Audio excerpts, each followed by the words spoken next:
At the end of World War II, the Red Army began one of the most relentless operations of the post-war period, the mass capture of German soldiers. Many members of the SS perished in the final months of the war, and many were captured by the Allies. Fully aware of what the SS troops had done to Soviet civilians during the occupation, many desperately tried to reach the Americans or the British. Some succeeded, but most fell into Soviet hands. For years, they had been taught that communists were beasts who would destroy them. Now they had the chance to experience Soviet hospitality. The objective was not only to detain them, but also to use them as a labor force for the reconstruction of the devastated Soviet Union. Survival in these places depended more on luck and physical endurance than on any humanitarian considerations. Through blood and snow, the Soviet wrath unleashed. After the Battle of Kursk ended in catastrophe for the Wehrmacht, the Germans started retreating. From that moment on, the Eastern Front became a nightmare for the Nazis, fueled by the dark ideas of what the Soviets would do to them if they caught them. And whenever the Soviets had the opportunity to get some German soldiers in their hands, they were pretty brutal. However, many soldiers and even some Waffen-SS units surrendered to the Soviets, although the Soviets were rarely merciful to those in the black uniforms. When they saw my uniform, they dragged me out of the line of prisoners. They stripped me and beat me with rifle butts, shouting Babi Yar and Smolensk. I understood why. They took us to a camp, but for the SS there was no trial, just death. Every day they would call out names, and those men never came back. This one was lucky to survive because most of the captured SS members were executed on the spot. Many of those who were spared were awaiting trials, or even without any trials, sent to Soviet labor camps. Rare ones returned. Even during the war, the Soviet Union started sending these prisoners of war to camps, and it was all with Stalin's orders. There was a huge difference between the regular members of the Wehrmacht and the SS units. The first ones were considered prisoners of war, and the last were war criminals. This was especially true for members of the Einsatzgruppen and SS officers. In January 1945, the 9th Army of the Wehrmacht was trapped near Warsaw. Lieutenant Gerhard Keller still clearly remembers the chaos.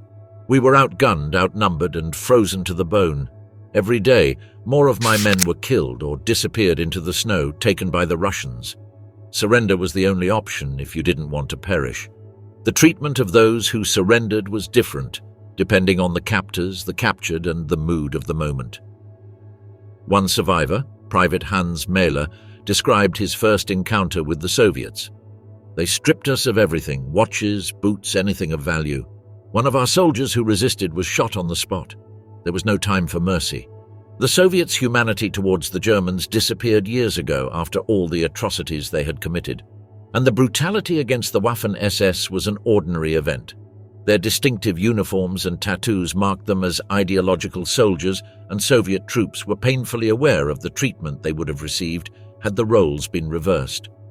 Actually, they were in that role, and many of them witnessed what was left of the places where the SS had set foot in. For them, there was no mercy. Major Friedrich Lutz of the 3rd SS Panzer Division Totenkopf was captured near Budapest. He survived. We knew what they thought of us. Some men tried to discard their uniforms, but it was pointless. The tattoos on our arms betrayed us. Lutz was beaten mercilessly before being marched, barefoot, through the snow to a prisoner collection point. At least he lived to tell the tale. Not everyone in Hungary was that lucky. Near Debrecen, a little more than 200 kilometers to the east of Budapest, soldiers of the Wehrmacht's 24th Panzer Division had to observe mass executions of their officers. Radio operator Wilhelm Hauser, who survived by pure luck and his sharp mind because he faked death among the pile of corpses, remembers what the Soviets did to them. They were considering these actions as cleaning, since every officer who commanded in Nazi Germany was part of the group that committed all those war crimes. Even high-ranking officers were not spared the humiliation of capture. General Maximilian von Weichs, commander of Army Group EF, surrendered to the Red Army in early 1945 after his forces were overpowered in Yugoslavia. While von Weichs was spared immediate execution due to his rank and the Soviets' intentions to interrogate him, he had to endure months of harsh conditions before being handed over to Western authorities. But for the others who weren't protected by the high rank, This capture was just the beginning. They had to march for tens of miles towards the nearest railway stations to be transported to the camps. Food and water rations were minimal. Still, better than what they gave before the situation turned around. Those who fell behind or collapsed were shot on sight, and among them was a medic, Karl Schaefer. His journal today reflects these horrifying moments for these soldiers. The march was like a death's parade. Men fell by the dozens, their bodies left behind as markers of our passage. A Soviet officer who followed one of the marches commented coldly, "The dead are easier to count." Once again, the tables had turned, and the ones who survived the march awaited transportation in overcrowded cattle cars.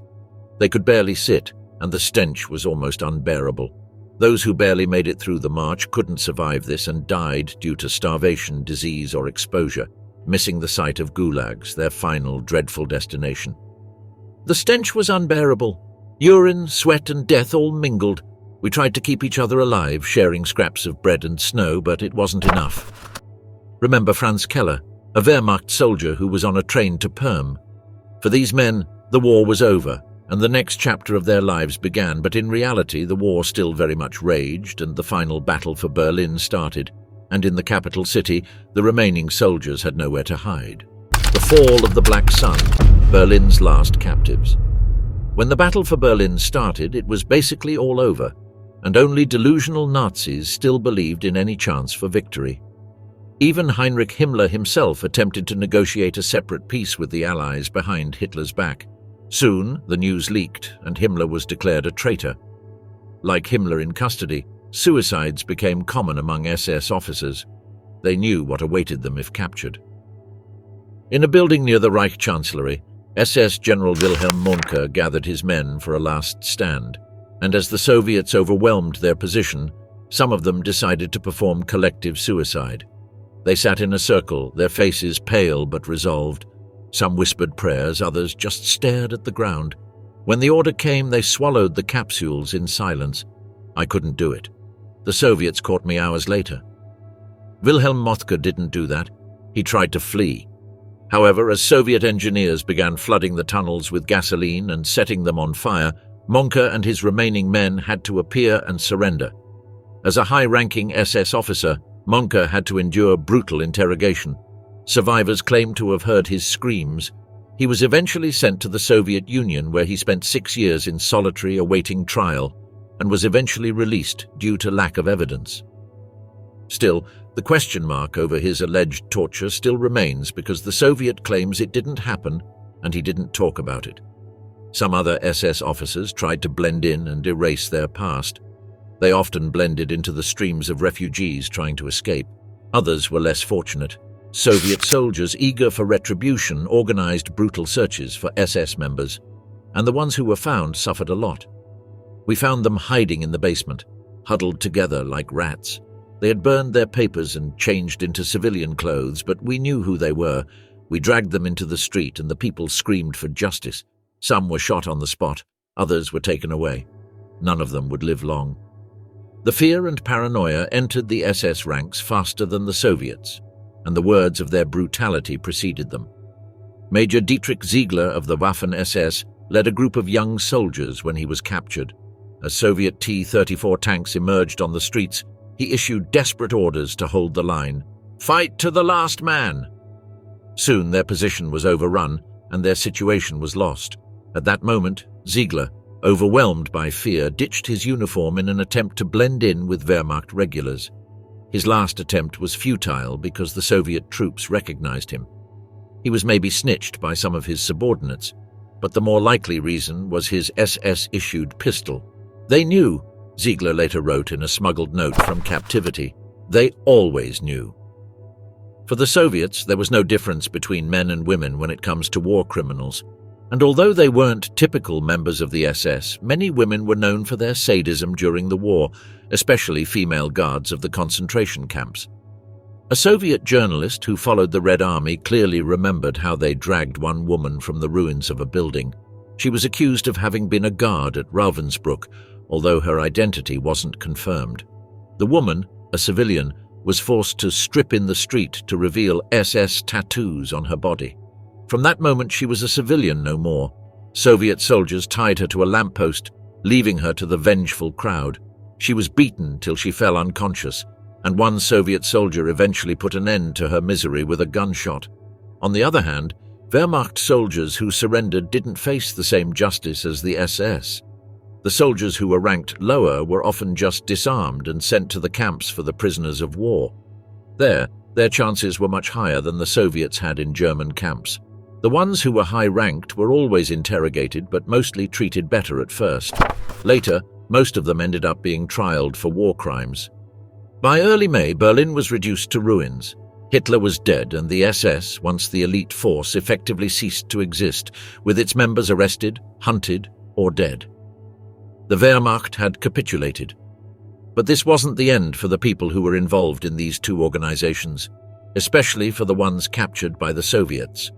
One Soviet soldier, describing the fall of Berlin, wrote in his journal, "We fought for every street, every building, and when it was over, there was no joy, only silence. The city was a graveyard, and the people we found there looked like ghosts.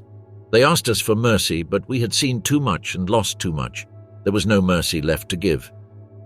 Finally, the war was over, and the Allies faced a dilemma. What to do with these war criminals and what to do about the organizations consisting of hundreds of thousands of people. The crimes were too severe to be left unpunished. Also, should the whole country be put on trial? Who should be sentenced and how? Here the Allies had different opinions, but the Soviets were the most harsh. Justice in red, the Soviet pursuit of Nazi war criminals. The most well-known trials for the war criminals and the ones in charge of the Nazi war machinery were the Nuremberg trials, held between November 1945 and October 1946. These trials were held by all the Allied powers together, signaling the beginning of prosecutions for crimes against peace, war crimes, and crimes against humanity. The Soviet Union was the nation that mostly insisted on the trial, and the lawyer Aaron Trainin first formulated and used the idea of a crime against peace. Although the spotlight was on the most important Nazi leaders like Hermann Göring, Rudolf Hess, or Wilhelm Keitel, the number of convicted reached 161 from 199 defendants. Among them, 37 were sentenced to death by hanging, not by firing squad. That way, the Allies wanted to show that these people weren't soldiers and officers anymore. They were war criminals. Also, the SS was proclaimed a criminal organization. But the Nuremberg trials were far from being the only one conducted on the Nazis after the war.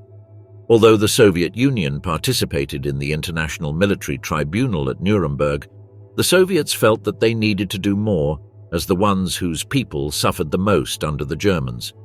So, they conducted their own series of trials against members of the SS and the Wehrmacht. The collaborators also faced consequences. These trials were all similar, swift and unforgiving, showing anger and desire for revenge. The Soviet trials began almost immediately after the war ended, some even during the liberation of the country. The press followed closely these trials and used similar names as the prosecution in the courtroom to refer to the defendants. Terms such as thugs, bandits, degenerates, and perverts. One of these trials took place in Kiev, especially for the members of the SS Einsatzgruppen. Survivors and witnesses spoke about the unsettling scenes, like the one where the children were forced to dig their graves before being executed.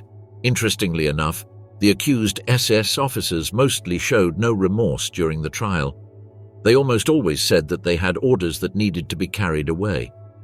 Their indoctrination was completed years ago. One of the rare ones who accepted his guilt was Friedrich Jeckeln during the Riga trials in 1946. He was the SS general who implemented the Jeckeln system for faster mass murder. Having around 100,000 souls on his conscience, he showed some remorse. "I have to take full responsibility for what happened in the borders of Ostland, and this greatly increases my guilt. I will accept a sentence in full." Either true or a lie, this confession didn't save him, and Jeckeln was hanged in January 1946. Most of the convicted were hanged publicly, with the local population present, enjoying the gruesome end of their former oppressors, often responsible for the deaths of their loved ones. There was no mercy, and as one of the Jewish survivors of the Babi Yar massacre said to one of the SS Einsatzgruppen accused during a trial in 1946, "You looked at us like animals less than human. I watched you shoot my wife and son. You laughed. Now you stand here in front of me and you ask for mercy.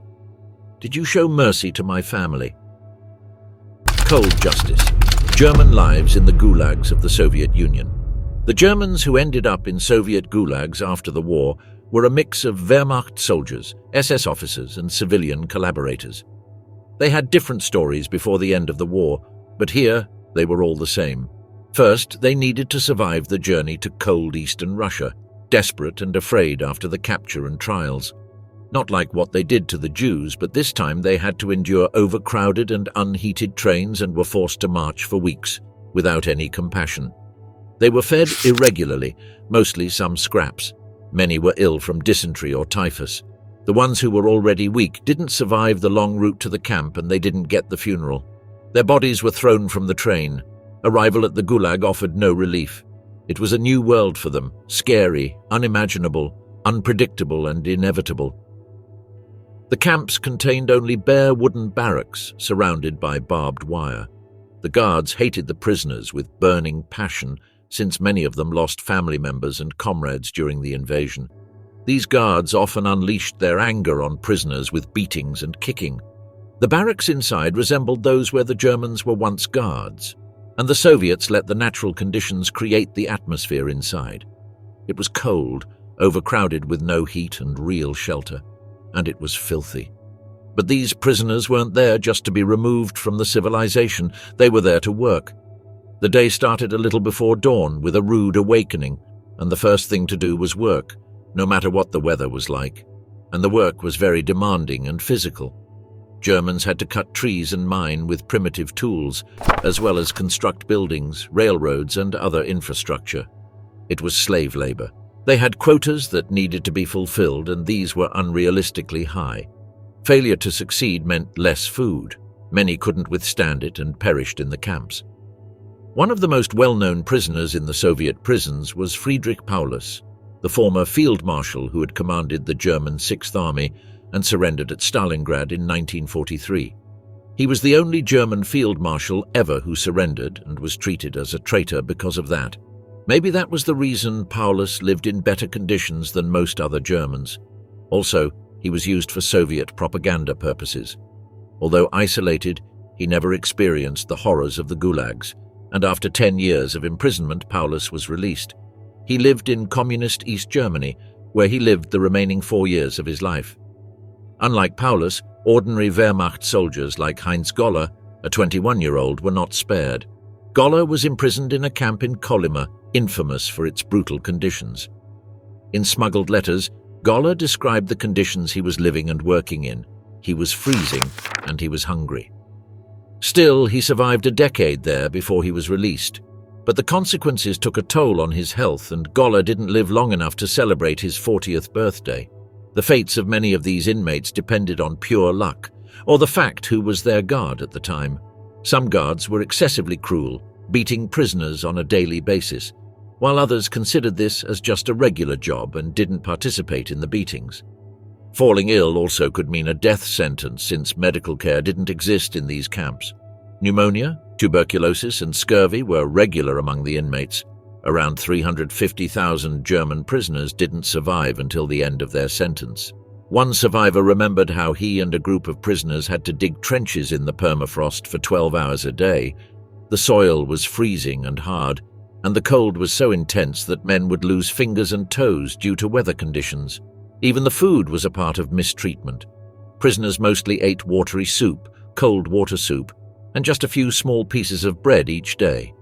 There was no meat and not nearly enough nutrients to endure hard work. Many turned to stealing food, risking severe punishments like beating to death. Many prisoners lost their minds due to hunger, and there were accounts of grass eating and even cannibalism, also punishable by death. Franz Wegener, one of those who survived, described how desperate they were in hunger. We would scrape the frost from the walls of their barracks to quench their thirst. We ate anything we could find. Potato peels, bits of grass. Hunger was the only thing permanent. In the Soviet system, there were no names. Like the Nazis earlier did to them, the Soviets now forbade any human individuality from these prisoners. Instead of names, they were numbers. To increase dehumanization, there was no communication with the outside world. Families of those who were sentenced in the Soviet Union often had no idea what happened to their loved ones. Yet many survived, and after Stalin's death life, there became a little easier. Releases became more common when the Khrushchev era began in the Soviet Union, but many weren't that lucky. Even today, there are many bones in the cold Russian soil, covered by unmarked graves. Shadows of captivity, the forgotten struggle of Germany's lost soldiers. Those who survived had problems fitting into the new world, still considered as Nazis. Also, the trauma of the gulags never left them, but there was no sympathy for the Nazi German soldiers since both post-war German countries wanted to erase and forget that part of their history. Most of these prisoners of war served some 8 to 9 years in the labor camps and were freed somewhere around 1953. The war had been over for years, but they were fighting on the front inside to find a place in the new world. When Heinrich Schreiber, in the ancient days of war Wehrmacht sergeant, arrived in Munich in 1955, the city was both familiar and different. He had nothing but a small bundle of belongings wrapped in a faded blanket. He changed. I was not the man who left, and Munich was not the city I remembered. The division between East and West had solidified, and there was a shadow over former SS members. Many of them had false hopes of job security as soldiers, but they were considered ashamed of the past, and the military wasn't highly regarded in Germany anymore. They had no clothes, no property, no job, and no work skills. The German authorities didn't support their citizens and behaved badly to those who returned from captivity, stating that they deserved their fate as war criminals. Hermann Bauer, a former SS officer, firsthand felt that new reception. His wife had remarried because of no news from him. She thought Bauer died. I was a stranger in my own home. Finding a job was an impossible task, and he was constantly watched by the police. Even the others who returned from the gulags looked down on the SS veterans. They treated us like lepers, not soldiers, but war criminals, no matter if we did anything or not. Those who managed to find jobs often worked as physical laborers and only low-paid jobs. Schreiber became a janitor at a local school since his school days were cut short because of drafting. He wanted to be an engineer. The students would whisper about me, he said. To them, I was just another old soldier who had lost everything, and he was one of the lucky ones. Still, some managed better, especially their younger Wehrmacht veterans, who took advantage of post-war reconstruction efforts in West Germany. In that reconstruction, they built new lives. Jobs in factories were desirable and better paid, so they built or rebuilt homes. This also influenced positively on their view of themselves, since they were not destroying anymore. They were constructing something new. Yet for every positive story, there were many more dark ones. Most of these men from dark stories had one thing in common. They just couldn't fit in. Although it was not researched enough, the toll on their mental health was enormous. There were no tests and exams, but it was clear they suffered from PTSD. Nightmares of the camps were common in sleep, along with the memories of those who didn't return. I could hear their voices. They would call out to me in the dark. Don't leave us behind, said Wegener, one of the survivors. Many still had the guilt of being part of a war machine and seeing and committing atrocities and horrors. Suicide rates among them were high, and many turned to alcohol to forget. As previously mentioned, Bauer eventually went to a small village to run away from everything. I became a ghost, he said in one of his final interviews. No one wanted to know me, and I didn't want to know anyone. In time, Germany moved on, but they didn't. We were soldiers, prisoners, survivors, Schreiber once wrote in a letter to a friend. But we were also forgotten. They looked at us with disgust, as if we were some kind of remnant of dirt that they must clean up, writes Gottlob Biedermann in his memoirs. Although they were treated the way they were, some other facts influenced them even more. Many couldn't believe that some high Nazi officials who weaseled their way out of punishment soon returned to the key positions of industry and government. Conclusion. After the war, the SS and Wehrmacht prisoners of war faced the hardest time in the Soviet Union. Unlike the West, here it was a desire for revenge and justice. Various destinies caught various people, and like there were many war criminals who avoided punishment, there were many regular people who were just soldiers who didn't commit any atrocities that faced cruel punishments. It was the end of the war, and the one who won chose justice. Many state that the punishment fits the crime, and it is still a publicly accepted opinion in Russia. And when they returned, even though they were free of their Soviet captors and survived their captivity, that captivity still lived in most of them.